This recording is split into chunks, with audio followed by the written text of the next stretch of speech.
Ahora vamos a hacer una breve interrupción en la lectura continuada para insertar la parte que vamos a leer en inglés.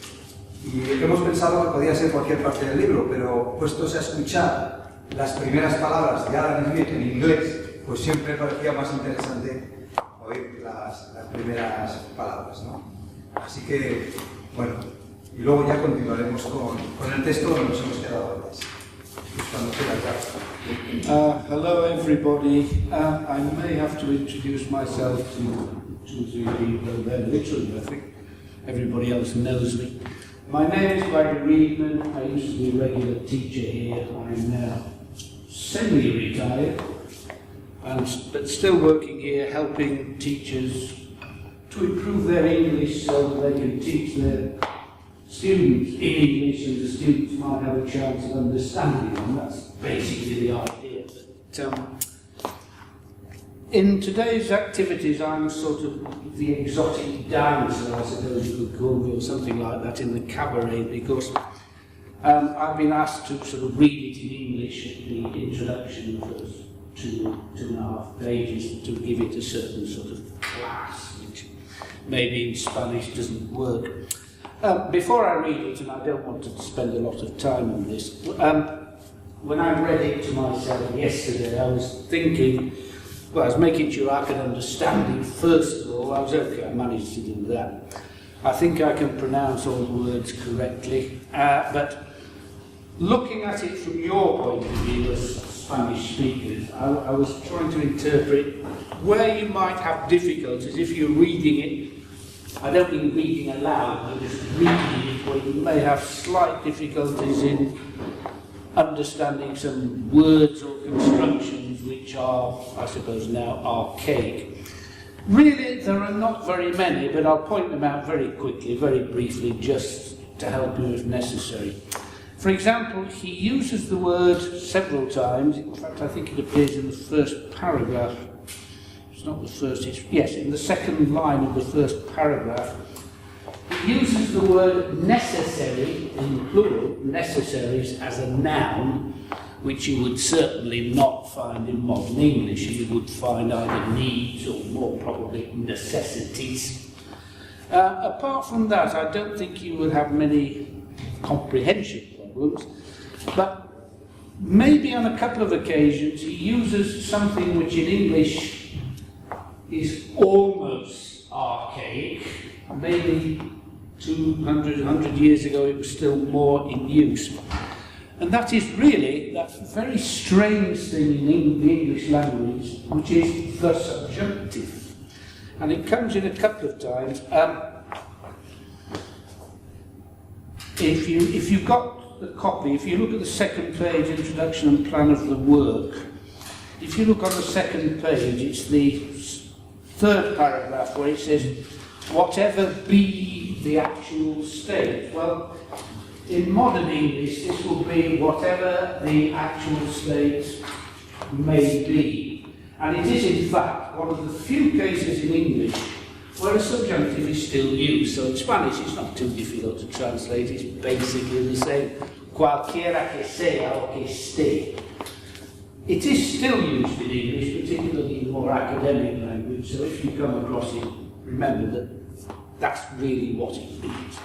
Otherwise, I can't see any particular difficulties. There are one or two usages which nowadays in modern English you probably wouldn't find, but looking at it from a purely comprehension point of view, I don't think you have any problems.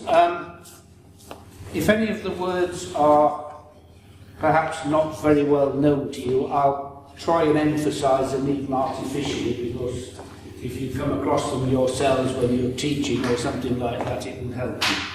Otherwise, I'll just go straight through, and afterwards, if anybody wants to ask any questions, well, before I rush off to lunch, I'll be quite happy to answer them for you. Okay. The annual labour of every nation is the fund which originally supplies it with all the necessaries, this is what I said, now it would be necessities, with all the necessaries and conveniences of life which it annually consumes. and which consist always either in, which in modern English would be of, consist of, the immediate produce of that labour, or in what is purchased with that produce from other nations. Now this sentence might be slightly difficult, it's probably the most difficult. According therefore as this produce, or what is purchased with it, bears a greater or smaller proportion to the number of those who are to consume it. Now I would change it to make it easier for you to understand. Instead of according, understand it by depending on. I'll read it again. Depending or according therefore as this produce or what is purchased with it bears a greater or smaller proportion to the number of those who are to consume it, the nation will be better or worse supplied with all the necessities or necessaries and conveniences for which it has occasion. But this proportion must in every nation be regulated by two different circumstances. First, by the skill, dexterity and judgment, juicio in Spanish, with which its labour is generally applied, and secondly, by the proportion between the number of those who are employed in useful labour and that of those who are not so employed. Here you are. Whatever be the soil, cualquiera que sea, or de cualquier tipo que sea, whatever be the soil, climate, or extent of territory of any particular nation, the abundance or scantiness, escasez, of its annual supply must in that particular situation depend upon those two circumstances.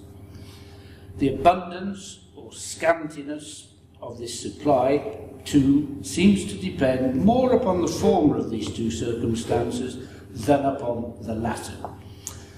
Among the savage nations of hunters and fishers, fishers here nowadays would be probably fishermen, pescadores of course.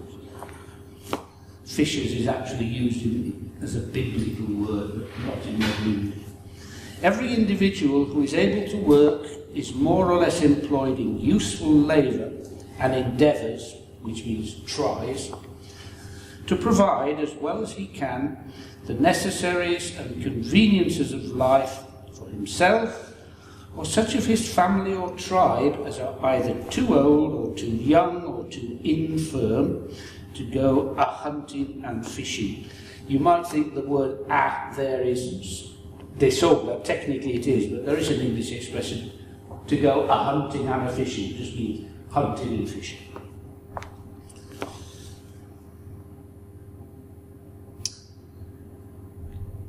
Such nations, however, are so miserably poor that from mere want they are frequently reduced, or at least think themselves reduced, to the necessity sometimes of directly destroying and sometimes of abandoning their infants, their old people, and those afflicted with lingering diseases. Lingering means really long-term diseases, diseases which you suffer for a long period.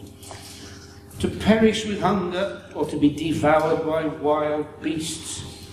Among civilized and thriving nations, on the contrary, though a great number of people do not labour at all, many of whom consume the produce of 10 times, frequently of 100 times more labour than the greater part of those who work, yet, which here is sin embargo, the produce of the whole labour of the society is so great that all are often abundantly supplied, and a workman, even of the lowest and poorest order, if he is frugal and industrious, may enjoy a greater share of the necessaries and conveniences of life than it is possible for any savage to acquire. The causes of this improvement in the productive powers of labour and the order according to which its produce is naturally distributed among the different ranks and conditions of men in society, third is not necessary, make the subject of the first book of this inquiry.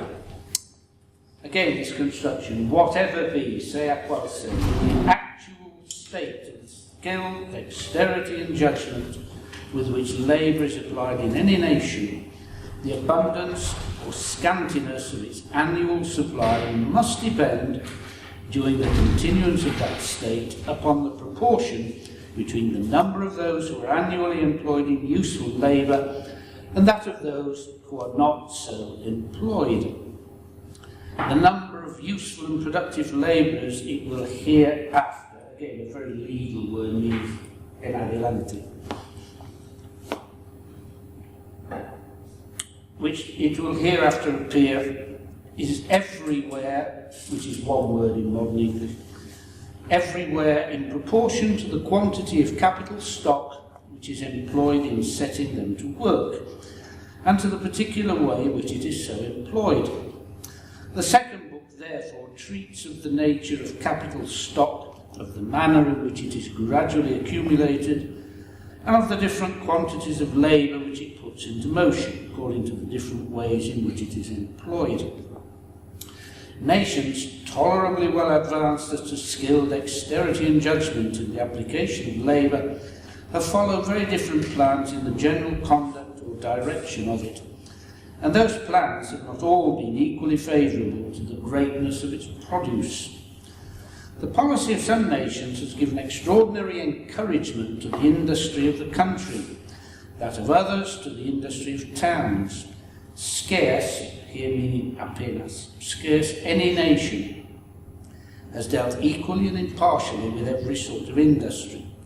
Since the downfall of the Roman Empire, the policy of Europe has been more favourable to arts, manufactures and commerce, the industry of towns, than to agriculture, the industry of the country.